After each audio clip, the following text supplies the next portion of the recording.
À quoi sert-il à un homme de gagner le monde entier s'il venait à perdre son âme? C'est que le diable te donne à travers l'occultisme, à travers la magie, à travers les fétiches, est éphémère. Il y a en Jésus-Christ la vie abondante. C'est lui le bon berger qui vient avec la vie abondante. Ailleurs, il y a de courtes vies. 3 ans de succès, 5 ans de succès. Et quel succès? Au prix de quoi? Tu sacrifies ta femme, tu sacrifies tes enfants. Et cet argent, tu vas les manger avec qui? Tu manges seul cet argent? Tu sacrifies ta femme, tu sacrifies tes enfants. Tu acceptes que tu es dans la maison, 3 enfants, malades, pour avoir de l'argent. Courte vie. Et il y a des gens qui entrent, qui signent des pactes pour 5 ans de succès. Il a 5 ans de succès et il meurt de mort subite. Et son argent là, personne n'en profite. Parce qu'après, il se volatilise. Les biens mal acquis ne profitent jamais. Venons à Jésus, le bon berger. Il nous donne la vie en abondance. C'est-à-dire, il nous bénit intégralement. Chez les diables ne créent que des monstres. Il va avoir une grosse tête, mais un petit bras comme ça, une petite jambe comme ça. Ça signifie quoi? Il va vous donner l'argent, mais est-ce que vous aurez la paix du cœur? Vous n'avez pas la paix du cœur. Vous avez l'argent, mais vous ne savez pas dormir. Il y a des gens qui ont eu des fétiches. Hein? Le fétiche exige quoi? Que chaque nuit, il soit toujours debout, dans les bars, en train de dépenser son argent. Courte vie. Courte vie. Tu deviens un monstre. Tu as beaucoup d'argent, mais tu ne sais pas en jouir. Tu as beaucoup d'argent, mais le diable t'interdit. Tu n'auras pas d'enfant. Je te donne l'argent, en contrepartie, tu me donnes toute ta progéniture que tu devais avoir. Ta fécondité, tu me l'offres. À quoi bon? Parce que l'argent est intéressant quand tu le manges avec tes enfants. Mais tu n'as pas d'enfant. Tu as l'argent, il dit sacrifie ta femme. Celle avec qui vous avez commencé la vie. La femme, l'amour de ta vie. Tu sacrifies l'amour de ta vie pour quelques billets d'argent. Et puis après, tu vas mourir. Et après, la mort, il y a quoi? Tu te perds. À quoi sert à un homme de gagner le monde entier s'il venait de perdre son âme? Mais nous, comme les chrétiens, nous avons la vie abondante que Jésus-Christ nous donne. Je peux avoir mes $100, $200, mais qui me viennent de Dieu. Je les mange en paix. Je me couche et je dors. Je n'ai pas de cérémonie à faire à 24 heures. Il y a des gens qui ont l'argent et chaque nuit ils doivent se réveiller. Aller dans sa fosse septique. Prendre un peu de caca et boire. Il doit rechercher l'urine des vierges pour boire. Quel travail! D'abord, les vierges sont devenues rares. Trouver une vierge et lui demander de vous donner son urine. Quel métier! Oh, tu as l'argent, mais tu dois avoir des relations intimes avec ta maman. Ça, c'est que l'argent. Tu veux avoir l'argent. Pour que l'argent augmente, on doit t'attraper en flagrant délit avec la femme d'autrui. Ça, c'est que l'argent. Tu as l'argent, mais tu dois lécher la plaie de la sorcière. Une plaie puante. Tu dois lécher. Mais nous avons un argent propre. Même si c'est $200, mais que Dieu m'a donné. J'ai la paix. En attendant qu'il augmente, j'ai la paix. Je dors en paix. La vie abondante est en Jésus-Christ. En attendant les grandes bénédictions, le peu là que j'ai me suffit. J'attends. Dieu fera de grandes choses. Mais même s'il ne fait pas, si je peux me suffire, parce qu'être riche, ce n'est pas acheter de grandes voitures, habiter des quartiers huppés. Être riche, c'est vivre selon ses moyens. Et se contenter de ses moyens. Être heureux avec ce que je suis. Être heureux avec ce que j'ai. C'est ça. Et ça, Jésus vient nous donner. C'est ainsi que vous verrez des chrétiens qui n'ont pas grand-chose, mais qui ont la joie. Les riches les envient même.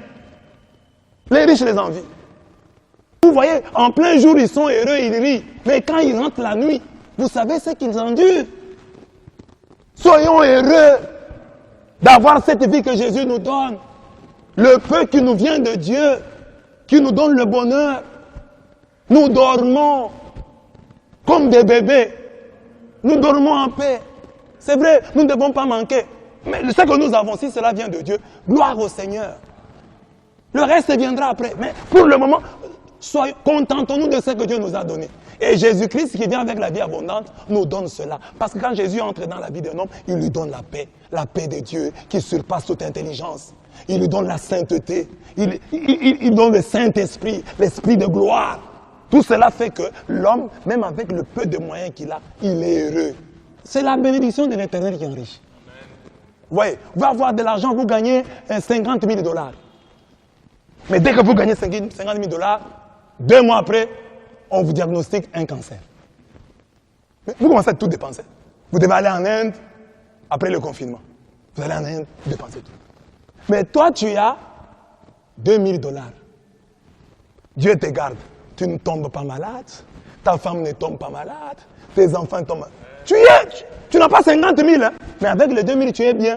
Parce que tu n'as pas besoin de dépenser 15 000. Dieu t'a gardé. Tu es plus riche que l'autre.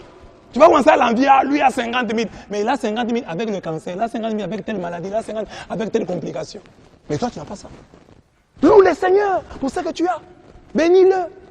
Il t'a gardé. Ah non, moi je n'ai rien. Cela, il vous envie. Il nous envie. Nous pouvons dire ici, ah, nous sommes heureux, ce que j'ai ici vient de Dieu. Mais ils ne peuvent pas dire ça. Ils ne peuvent pas dire la source de leur argent. Ils ne peuvent pas dire. Sois heureux avec ce que Dieu t'a donné. Les diables peuvent venir avec des bonnes choses. Après, à la longue, Jésus dit qu'il ne vient que pour égorger, il ne vient que pour voler, il ne vient que pour faire périr, malgré les apparences qu'il peut nous donner. Tout en présentant Satan et les siens comme des criminels, des égorgeurs, des vandales. Jésus se présente comme le donneur de la vie surabondante. Cette vie surabondante, c'est une vie intégralement bonne. Une vie qui, malgré ses épreuves, chante. Vous connaissez la grâce de notre Seigneur Jésus-Christ, qui pour vous s'est fait pauvre, des riches qu'il était, afin que par sa pauvreté, vous fussiez enrichis. Il faut croire qu'en Christ, il y a le vrai bonheur. Qu'en Christ, il y a la vraie paix. Qu'en Christ, le bon pasteur, il y a la vraie joie. Il faut croire en cela. Par-delà l'argent, par-delà les choses de ce monde. En Christ, il y a le vrai bonheur. Et lui sait le bonheur dont vous avez besoin. Lui sait la joie dont vous avez besoin. Lui sait la paix, le bonheur dont vous avez besoin. Il nous connaît par notre nom. Et il sait qu'à mon fils tel, à ma fille telle, je donne ceci, ça va aller.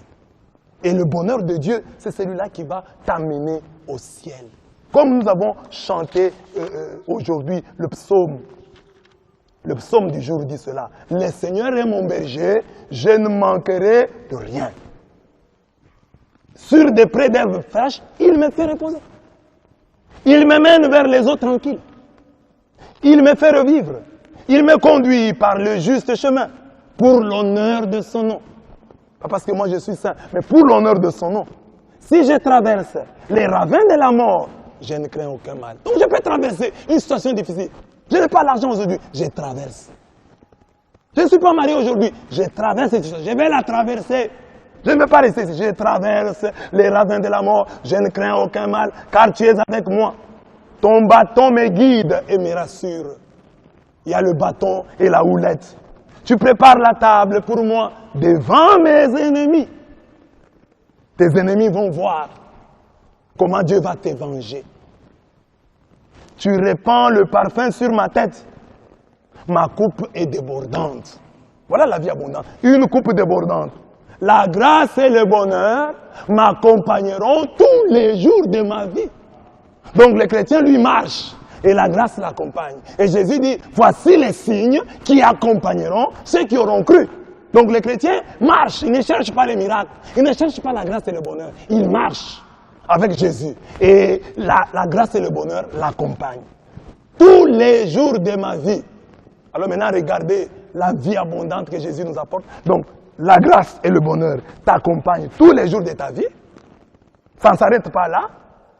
J'habiterai la maison du Seigneur pour la durée de mes jours. C'est ça. Donc, sur cette terre, vous avez vécu heureux et ce bonheur, cette joie vous accompagne même dans la vie, la vraie vie. Donc, le bonheur et la grâce ici sur terre et tu habites pour toujours dans la maison de Dieu. Voilà la vie abondante que Jésus est venu nous apporter. Pas les vies courtes que nous avons ici. Pour un petit moment de plaisir et des années de succès, tu sacrifies ton éternité. Ne sacrifie pas ton éternité. Il y a moyen, avec Jésus-Christ, d'avoir le bonheur ici et d'avoir le bonheur là-bas. Mais avec les mouvements occultistes, les fétiches, tu rates et le bonheur ici, parce que sur terre tu n'as pas le bonheur, tu sacrifies tes enfants, tu n'as pas le bonheur ici, tu as une apparence de bonheur, mais tu n'as pas le vrai bonheur, tu n'es pas heureux. Tu as des interdits terribles, tu ne peux pas manger des histoires préparées par une femme, mais ce sont les femmes qui préparent. Tu ne peux pas dormir, passer la nuit dans une maison. Tu dois passer la nuit dehors. Tu as une grande maison, mais tu passes la nuit dehors. À quoi bon l'argent? Et après d'avoir eu ce petit bonheur sur cette terre, tu meurs et tu vas en enfer. Inutile. Accrochons-nous à Jésus, le bon pasteur. Il nous donne la vraie vie et il nous la donne en abondance. Amen.